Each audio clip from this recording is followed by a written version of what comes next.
आप देख रहे हैं दिव्य हिमाचल वेब टीवी। नमस्कार, मैं हूं अनुज कुमार। आइए सबसे पहले नजर डालते हैं आज के मुख्य समाचारों पर। भाजपा प्रदेशाध्यक्ष सतपाल सत्ती को चुनाव आयोग ने एक और नोटिस भेजा। प्रियंका गांधी पर अभद्र टिप्पणी का आरोप। प्रदेश में थम नहीं रहा सियासी तूफान, नाहन में फूंका सत्ती का पुतला। सीएम जयराम ठाकुर की नसीहत, एक दूसरे का सम्मान करें सभी पार्टियां। वीरभद्र सिंह का अटैक, चुनाव आयोग के आदेशों की अवहेलना कर रही भाजपा। अनिल शर्मा बोले, अगर सीएम पन्ने पलटेंगे तो मैं भी पन्ने पलटूंगा। ठंड की चपेट में हिमाचल, कल भी राहत के आसार नहीं। और Ranveer Thakur Gojuryu karate do of India के राष्ट्रीय अध्यक्ष। और अब समाचार विस्तार से। एक मंच से विवादित बयान देकर फंसे भाजपा प्रदेशाध्यक्ष सतपाल सिंह सत्ती की मुसीबतें कम होने का नाम नहीं ले रही हैं। उन्होंने चुनाव आयोग के पहले नोटिस का जवाब दायर किया ही था कि इसके तुरंत बाद आयोग ने उन्हें दूसरा नोटिस भी भेज दिया।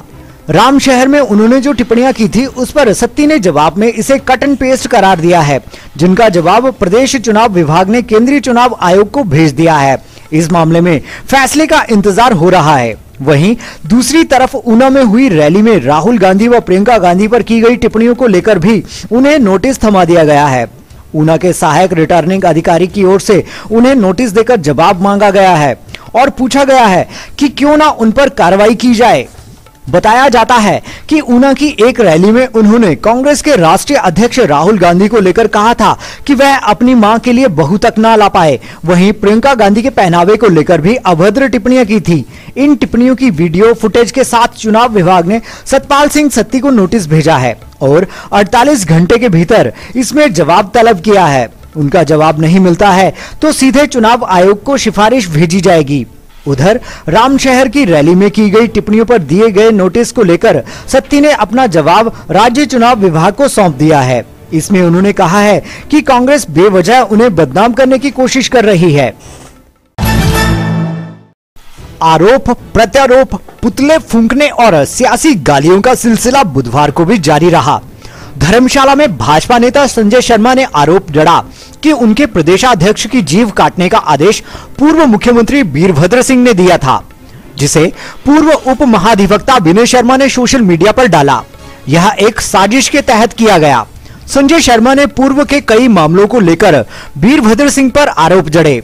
मेरा ये आरोप है कि इसके पीछे कांग्रेस पार्टी के नेता और विशेषकर वीरभद्र सिंह जी जो है उनका हाथ है और वो प्रदेश के माहौल को जो है वो ऐसी बातें करवा करके हिंसक माहौल जो है वो वातावरण प्रदेश के अंदर पैदा करना चाहते हैं। उधर ऊना में भाजपा नेता प्रोफेसर राम कुमार के नेतृत्व में खूब शोर शराबा मचा। पार्टी कार्यकर्ताओं ने नारा बुलंद किया कि कांग्रेस के राष्ट्रीय अध्यक्ष राहुल गांधी की रैलियों पर प्रतिबंध लगाया जाए, क्योंकि वे प्रधानमंत्री को चोर कह रहे हैं। राहुल गांधी की रैलियों पर रोक की मांग जिला मुख्यालय शिमला में भी खूब उठी। यहां भी भाजपा ने डीसी के माध्यम से चुनाव आयोग को इस संदर्भ में एक ज्ञापन भेजा। भाजपा के प्रदेश उपाध्यक्ष गणेश दत्त ने कहा कि राहुल गांधी अपनी रैलियों में प्रधानमंत्री के खिलाफ चौकीदार चोर है के नारे लगवाते हैं। उधर सत्ती के बयान के बाद भड़की सियासी चिंगारी बुझने का नाम नहीं ले रही है। नाहन में बुधवार को भी जिला कांग्रेस ने मुख्यालय पर भाजपा अध्यक्ष का पुतला जलाया और राहुल गांधी व सोनिया गांधी के खिलाफ की गई भद्दी टिप्पणियों पर माफी मांगने को कहा। नेता है, कोई भी अगर अभद्र टिप्पणी करे वो अशोभनीय है, उसको बर्दाश्त नहीं किया जाएगा। मैं आज आपके माध्यम से कहना चाहता हूं, मेरा निवेदन है सभी आम पब्लिक से भी, कांग्रेस के कार्यकर्ताओं से भी, कोई अभद्र टिप्पणी किसी व्यक्ति के ऊपर ना करे। मुख्यमंत्री जयराम ठाकुर बुधवार को पंडोह के शिवाबदार पहुंचे। लोकसभा चुनाव में भाजपा की जीत से आश्वस्त मुख्यमंत्री ने अपनी पार्टी के लाभ तथा कांग्रेस की खूब हानियां गिनाई। कांग्रेस को उन्होंने छोटी बात करने वाला बताया। मुख्यमंत्री ने कहा कि यह देश का चुनाव है और कांग्रेस छोटी छोटी बातों को मुद्दा बना रही है, जो कि ठीक नहीं है। अपने पूर्व मंत्री अनिल शर्मा पर उन्होंने सिर्फ इतना कहा कि इस मामले में काफी कुछ हो चुका है। भाजपा अध्यक्ष सतपाल सत्ती के हालिया बयान से मचे बवाल पर मुख्यमंत्री का कहना था कि चुनाव आयोग ने नोटिस भेजा है और पार्टी उसका उचित जवाब देगी। हालांकि सत्ती ने बेशक सोशल मीडिया की किसी पोस्ट का जिक्र एक मंच पर किया था, फिर भी किसी की भी भावना को आहत करना बिल्कुल उचित नहीं है। आने वाले समय में न सिर्फ भाजपा बल्कि सभी पार्टियों में सोचकर बोलने की नसीहत सीएम ने दी। और ऐसी परिस्थिति में जो आवश्यक कार्यवाही जो चुनाव आयोग ने करनी उचित समझी वो कार्रवाई उन्होंने की है और आने वाले समय में इन सारी चीज़ों पर जो है वो परहेज करने की आवश्यकता हम सब लोगों को है, हमारी ही पार्टी को नहीं दूसरी पार्टी को भी है। उस दृष्टि से मुझे लगता है कि आगे काम करने की आवश्यकता है। लोकसभा चुनाव के चलते हिमाचल में भाजपा और कांग्रेस में आरोप प्रत्यारोप का दौर जोर पकड़ता जा रहा है। चंबा पहुंचे पूर्व सीएम वीरभद्र सिंह ने भाजपा पर तीखा हमला किया है। उन्होंने कहा कि भाजपा धर्म के नाम पर लोगों को बांटने का काम कर रही है। यही नहीं, भाजपा शहीदों और सेना के नाम पर वोट मांगकर चुनाव आयोग के आदेशों की भी धज्जियां उड़ा रही है और तो और चुनावों में हार को देखते हुए अमर्यादित भाषा का भी प्रयोग कर रही है। वहीं हिमाचल कांग्रेस अध्यक्ष कुलदीप राठौर ने कहा कि प्रदेश भाजपा चुनाव से पहले ही हार मान चुकी है, इसलिए उन्हें अपने प्रत्याशी तक बदलने पड़े। और अब वक्त हो गया है एक छोटे से ब्रेक का।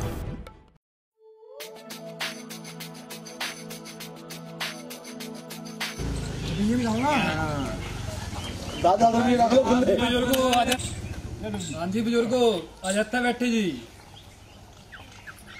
हाँ जी आज मैं क्या इधर बैठे ਤੁਸੀਂ कौन जी? ਅਸੀਂ ਪਿੰਡ ਦੇ ਬੰਦੇ ਜੀ, ਹੋਰ ਕੌਣ? हाँ दसो। ਅੱਜ ਮੈਂ ਕਿਹਾ ਵੋਟਾਂ ਪੈ ਰਹੀਆਂ, ਵੋਟ ਨਹੀਂ ਪਾਈ। वोट पा के क्या करनी यार, इतना अपना ताश खेलिया करते, मौज करिया करते, अपना काम करती जाके यार। ਰੰਗ ਦੀ ਭੰਗ ਪਾਈ ਜੰਨਾ।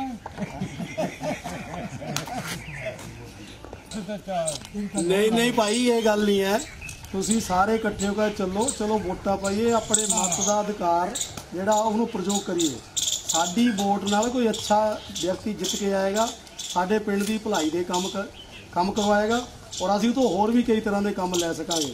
ਇਸ ਲਈ ਜ਼ਰੂਰੀ ਹੈ ਕਿ ਸਾਰੇ ਇਕੱਠੇ ਹੋ ਕੇ ਵੋਟ ਪਾਣ ਚਲੀਏ, ਇਕੱਠੇ ਹੋ ਕੇ ਚਲੀਏ ਵੋਟ ਪਾਣ ਚਲੀਏ।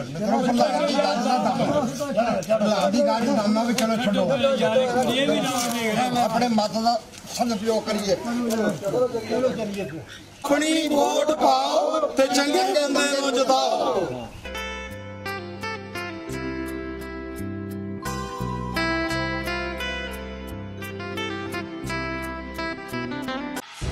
ब्रेक के बाद आपका स्वागत है। पूर्व ऊर्जा मंत्री अनिल शर्मा ने एक बार फिर से मुख्यमंत्री के सलाहकारों को लेकर हमला बोला है। उन्होंने कहा कि भाजपा के सर्वे में आश्रय शर्मा पहले नंबर पर थे, लेकिन महेंद्र सिंह ठाकुर ने मुख्यमंत्री पर दबाव बनाकर आश्रय का टिकट कटवा दिया। अनिल शर्मा ने कहा कि अगर आश्रय शर्मा को टिकट मिला होता तो आज मुख्यमंत्री को मंडी में इन परिस्थितियों का सामना नहीं करना पड़ता। उन्होंने कहा कि यह बात मैंने हाईकमान के सामने भी कही थी, लेकिन प्रतिष्ठा का प्रश्न बनाकर आश्रय का टिकट कटवा दिया गया। राज खोलने की बात को लेकर अनिल शर्मा ने कहा कि अगर पन्ने मुख्यमंत्री पलटेंगे तो मैं भी पलटूंगा, मैं अपनी तरफ से पहल नहीं करूंगा। मैंने अब यह मामला मुख्यमंत्री पर छोड़ा, मैं सरकार में मंत्री रहा हूं और अपनी तरफ से पहल नहीं करूंगा। जैसे उनके दिल में राज हैं तो हमारे दिल में भी बहुत राज हैं। मौसम के बदले मिजाज से हर कोई हैरान है, और हो भी क्यों ना, क्योंकि जिस अप्रैल महीने में लोग गर्मी से राहत पाने के लिए पंखे कूलरों का सहारा लेते हैं, तो ऐसे में हिमाचल के लोग हीटर का सहारा लेने को मजबूर हैं। जी हां, 2 दिन की बारिश और बर्फबारी ने फिर से ठंड का एहसास करवा दिया है, यानी हिमाचल में फरवरी जैसी ठंड पड़ रही है। मौसम विभाग की माने तो गुरुवार को कहीं कहीं बारिश होने के आसार हैं, जबकि 19 से मौसम साफ रहेगा। वहीं बारिश के साथ तूफान ने भी किसानों की उम्मीदों पर पानी फेर दिया है। तेज हवाओं के चलते जिला बिलासपुर के भराड़ी में गेहूं की फसल को काफी नुकसान पहुंचा है। उधर बेमौसमी बर्फबारी ने तो सेब बागवानी को ही खतरे में डाल दिया है, क्योंकि इन दिनों फ्लावरिंग का दौर जारी है और तापमान घटने से इस पर विपरीत असर पड़ेगा। इसके अलावा चूड़धार में अप्रैल महीने में 36 साल बाद बर्फबारी हुई है। विभाग से मिली जानकारी के अनुसार बीते 24 घंटों के दौरान डलहौजी में सबसे अधिक 19 मिलीमीटर बारिश हुई। राजगढ़ में 18, कुफरी में 15, सोलन में 14, धर्मपुर सराहन में 12, मशोबरा में 11, नैना देवी, नाहन, शिमला, जुब्बलहट्टी, धर्मशाला में 10, हमीरपुर 9, मनाली 8, रामपुर, रोहड़ू, कल्पा में 7 और ऊना में 8 मिलीमीटर बारिश रिकॉर्ड की गई है। आधार कार्ड में हुई गलती के सुधार के लिए अब रीजनल सेंटर चंडीगढ़ के चक्कर नहीं लगाने पड़ेंगे। UIDAI ने नई अधिसूचना जारी कर पहले के निर्देश वापस ले लिए हैं। अब जन्म तिथि में 3 साल से अधिक का अंतर भी लोकल आधार कार्ड केंद्रों पर ही ठीक हो जाएगा। UIDAI की नई गाइडलाइन से हिमाचल के हजारों लोगों को राहत मिलेगी। इससे पहले 3 साल से अधिक के अंतर की करेक्शन करवाने के लिए रीजनल सेंटर चंडीगढ़ को ही अधिकृत किया गया था। इसके अलावा हिमाचल में कहीं भी इसकी करेक्शन नहीं हो सकती थी। इसके बाद लोगों की दिक्कतें लगातार बढ़ने लगी थी। अब नई अधिसूचना से हजारों लोगों को राहत मिली है। विस्तृत समाचार एक विराम के बाद। तेज बुखार, खांसी, गला दुखना, नाक बहना, सर दर्द, बदन दर्द, थकान, सांस लेने में कठिनाई, दस्त तथा उल्टियां ये सभी स्वाइन फ्लू के लक्षण हैं। अधिक जानकारी के लिए अपने नजदीकी स्वास्थ्य केंद्र में तुरंत जांच करवाएं। ब्रेक के बाद आपका फिर से स्वागत है। और अब खेल समाचार। गोजू रियू कराटे डू ऑफ इंडिया की बैठक जनजातीय भवन भुंतर में रुचि नारंग की अध्यक्षता में संपन्न हुई। बैठक में गोजू रियू कराटे डू ऑफ इंडिया की गतिविधियों पर विस्तार से चर्चा की गई और भविष्य में आयोजित की जाने वाली गतिविधियों का खाका तैयार किया गया। इस मौके पर गोजू रियू कराटे डू ऑफ इंडिया की पिछली कार्यकारिणी को भंग करके नई कार्यकारिणी का गठन किया गया। अकादमी ऑफ मार्शल आर्ट्स के अध्यक्ष रणवीर ठाकुर को गोजू रियू कराटे डू ऑफ इंडिया का राष्ट्रीय अध्यक्ष चुना गया, जबकि हंसराज को महासचिव चुना गया। इसके अलावा दिलीप कुमार को वरिष्ठ उपाध्यक्ष, मनोज पटियाल को उपाध्यक्ष, हेमराज शर्मा, यशुला गुलेरिया व लाभ सिंह ठाकुर को सह सचिव चुना गया। कृष्ण लाल को कोषाध्यक्ष, खूबराम को संयोजक व प्रीतम को प्रेस सचिव चुना गया। इनके अलावा जगदीश लाल्टा, गुलाब भारद्वाज, पर्व पठानिया, यशिका पटियाल, तुलसी देवी, स्वाति शर्मा व मंजू आदि को गोजू रियू कराटे डू ऑफ इंडिया की कार्यकारिणी में शामिल किया गया। और अब चलते चलते कर्मचारी चयन आयोग ने घोषित किया जूनियर ड्राफ्ट्समैन की लिखित परीक्षा का रिजल्ट। दौलतपुर चौक कॉलेज के गेट पर प्राध्यापक और लैब असिस्टेंट पर जानलेवा हमला। प्री नर्सरी छात्र पहन सकेंगे रंग बिरंगी पोशाक, ड्रेस का झंझट खत्म। और कुल्लू पुलिस ने 6 सैलानियों को चरस संग किया गिरफ्तार। हिमाचली तड़का में आइए देखते हैं पंकज चौधरी की आवाज में यह कांगड़ी लोकगीत। लारा लप्पा छरिए लारा लप्पा हो, कांगड़े दे छोरू कन्ने मारे गप्पा हो। लारा लप्पा छरिए लारा लप्पा हो, कांगड़े दे छोरू कन्ने मारे गप्पा हो।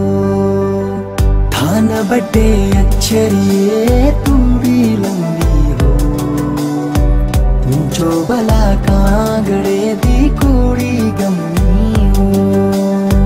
थान बड़े अक्षरिए तूड़ी लंबी हो, तू जो भला कांगड़े दी कुड़ी गम्मी हो।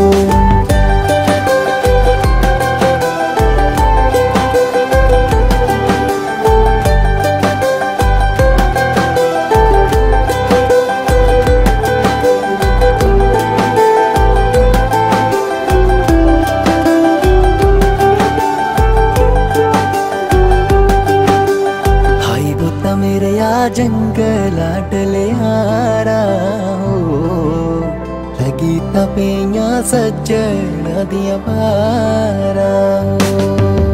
हाई दो मेरे या जंगल डले हारा हो, लगी तपेया सज्जन दिया बारा हो। वारे चंबा पार बोटलो जी हो, तरह दी हलकी परो जी हो।